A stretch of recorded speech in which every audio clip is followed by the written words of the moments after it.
Siddipet collectorate కార్యాలయం వద్ద సమగ్ర శిక్ష ఉద్యోగులు నిరవధిక సమ్మె 15వ రోజుకు చేరుకుంది. వీరి సమ్మెకు తెలంగాణ రాష్ట్ర contributory pension scheme employees union సంపూర్ణ మద్దతు తెలుపుతున్నట్లు రాష్ట్ర అధ్యక్షులు సీతప్రజ్ఞ తెలిపారు. 15వ రోజు సమ్మె చేరుకోవడంతో వంటవార్పు కార్యక్రమాన్ని ఏర్పాటు చేశారు. ముఖ్యమంత్రి రేవంత్ రెడ్డి ఎన్నికలకు ముందు ఇచ్చిన హామీని వెంటనే నిలబెట్టుకోవాలని వారు డిమాండ్ చేశారు.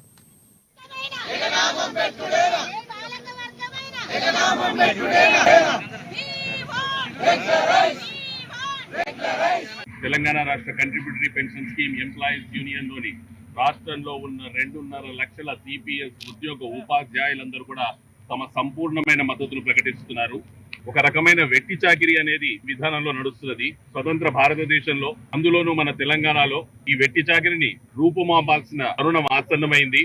అదేవిధంగా మన ప్రభుత్వం కూడా ఎన్నికల కంటే ముందు తప్పనిసరిగా వీళ్ళందరినీ రెగ్యులరైజ్ చేస్తామని, వాళ్లకు పే స్కేల్ ఇస్తామని, అదే విధంగా వారి ఇతర డిమాండ్లు ఏవైతే ఉన్నాయో అవన్నీ కూడా నెరవేరుస్తామని చెప్పి వారి శిబిరానికి తరలి వచ్చి మరీ మాట ఇవ్వడం జరిగింది. కాబట్టి మేము కోరుతున్నది ఒకటే, ఇక్కడ చేస్తున్న వాళ్ళంతా ఎవరో కాదు, వాళ్ళు ప్రభుత్వానికి సంబంధించి ఒక రకమైన సాధనాలు, ప్రభుత్వం యొక్క ఆలోచనల్ని ఫలాలని ప్రజల దగ్గరికి చేర్చేందుకు వారు తమ శక్తియుక్తుల్ని, తమ జీవితాన్ని, తమ యవ్వనాన్ని, తమ సమయాన్ని, తమ పిల్లల్ని, ఇంటిని అన్నిటినీ వదిలి కూడా వాళ్ళు ప్రభుత్వం కొరకు పనిచేస్తున్నారు. కాబట్టి ప్రభుత్వం సానుకూలంగా, హ్యుమానిటేరియన్ గా వారి యొక్క సమస్యలను అర్థం చేసుకొని ఆ సమస్యల్లో ఉన్న న్యాయబద్ధతను కూడా గుర్తించి వెంటనే వారి